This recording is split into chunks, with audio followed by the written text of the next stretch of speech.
네, 사랑하는 성도님들, 부모의 사랑은 깊고도 또 신비합니다. 자녀가 잘못을 저지를 때에도 때로는 부모의 마음을 아프게 할지라도 부모는 자녀를 절대 포기하지 않습니다. 그래서 부모의 사랑은 조건이 없고 끝이 없다는 것을 우리가 알 수 있습니다. 자, 오늘 본문을 보면 아버지이신 하나님께서 자신의 백성을 향해서 어떤 마음을 품으셨는가? 바로 깊은 사랑을 품으셨다라는 것을 보여줍니다. 이스라엘은 하나님의 사랑을 외면하고 우상을 섬기면서 불순종의 길로 나갔습니다. 하지만 그들은 하나님께서 그들을 심판하시겠다고 선언하시면서도 결코 그들을 완전히 버리실 수 없는 하나님의 마음을 드러내시는 것을 이들이 이 말씀을 통해 깨달아야 한다라는 것입니다. 그리고 이 말씀은 오늘 우리에게 같은 교훈을 주고 있습니다.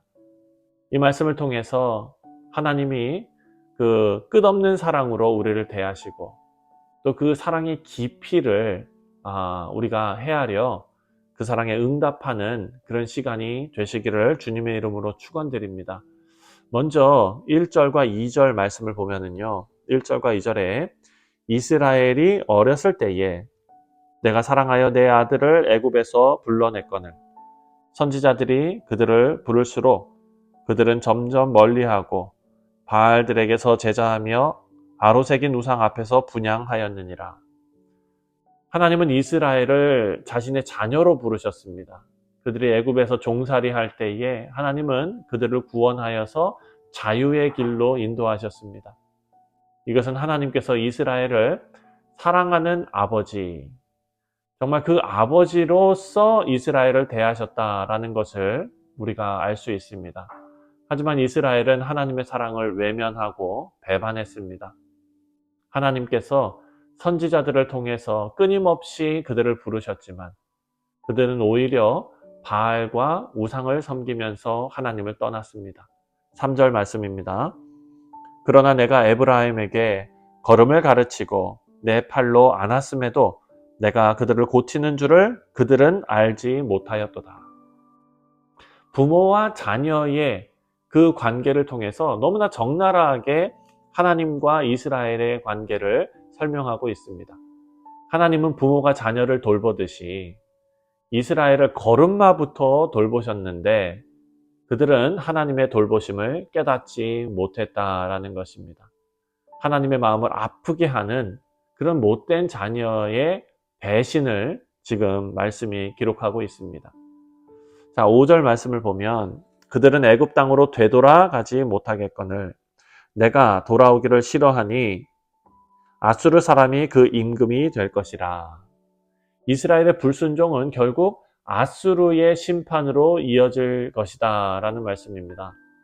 하나님은 이스라엘의 배반에 대한 이런 공의로운 징계를 경고하고 계시는데 이 심판은 끝이 아니라 과정이다라는 것을 기억해야 합니다. 7절 말씀을 보니까 내 백성이 끝끝내 내게서 물러가나니 비록 그들을 불러 위에 계신 이에게로 돌아오게 할지라도 일어나는 자가 하나도 없도다.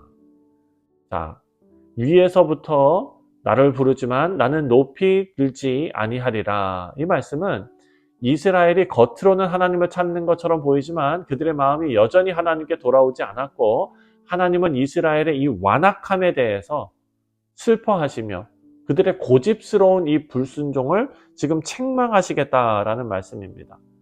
하지만 여기에서 하나님의 깊은 사랑, 아버지로서의 사랑이 더욱더 분명하게 드러납니다. 바로 8절입니다.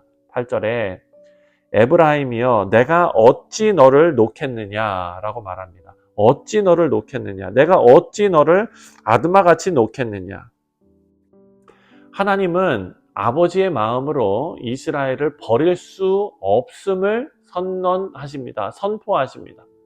비록 그들이 죄로 인해서 심판받을 그럴 위치에 있지만 하나님의 사랑은 심판보다 크고 강하다라는 것을 말씀합니다. 그래서 내 마음이 내 속에서 돌이켜 나의 긍휼이 온전히 불붙는 듯 하도다. 8절의 마지막에 내 마음이 내 속에서 돌이키어 나의 긍휼이 온전히 불붙는 듯 하도다 라고 말합니다. 하나님은 극렬한 긍휼, 표현이 좀 그렇지만 정말 이것은 극렬한 긍휼이라고밖에 표현할 수가 없습니다.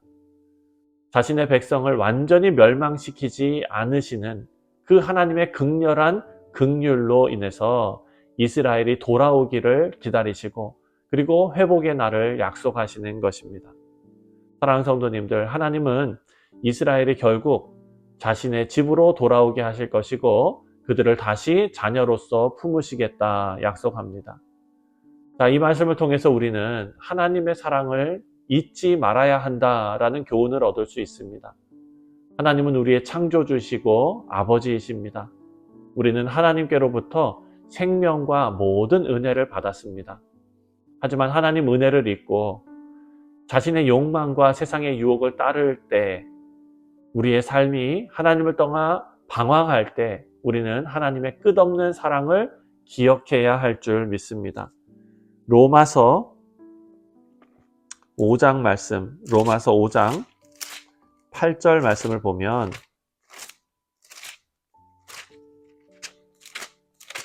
로마서 5장 8절입니다. 우리가 아직 죄인 되었을 때에 그리스도께서 우리를 위하여 죽으심으로 하나님께서 우리에 대한 자기의 사랑을 확증하셨느니라.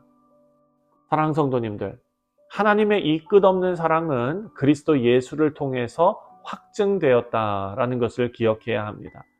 그래서 하나님의 징계는 사랑의 표현입니다. 우리가 죄로 인해서 죽을 수밖에 없는 존재라는 것은 하나님의 징계를 받아야 할 만한 그런 대상이었다라는 것을 우리에게 알려줍니다. 하지만 그 징계를 예수 그리스도께서 대신 받으셨습니다. 이것이 바로 사랑의 표현입니다. 이스라엘이 하나님의 징계를 받는 이유는 그들이 하나님께로 돌아오게 하기 위함이었습니다. 우리의 삶에서도 때로는 고난과 징계를 경험할 때가 있지만 그것은 하나님께서 우리를 포기하지 않고 계심을 나타내는 반증이라고 할 수 있습니다. 하나님의 사랑에 응답해서 우리는 하나님께로 돌아가야 합니다. 사랑하는 성도님들, 하나님은 우리의 아버지 되십니다. 그리고 하나님의 사랑은 끝이 없으며 우리가 실패하고 넘어질 때도 포기하지 않으십니다. 그리고 하나님은 오늘도 우리에게 돌아오라 라고 부르고 계십니다. 우리가 어떤 죄를 지었든지 하나님은 긍휼과 사랑으로 우리를 품으시기를 원하신다라는 메시지입니다.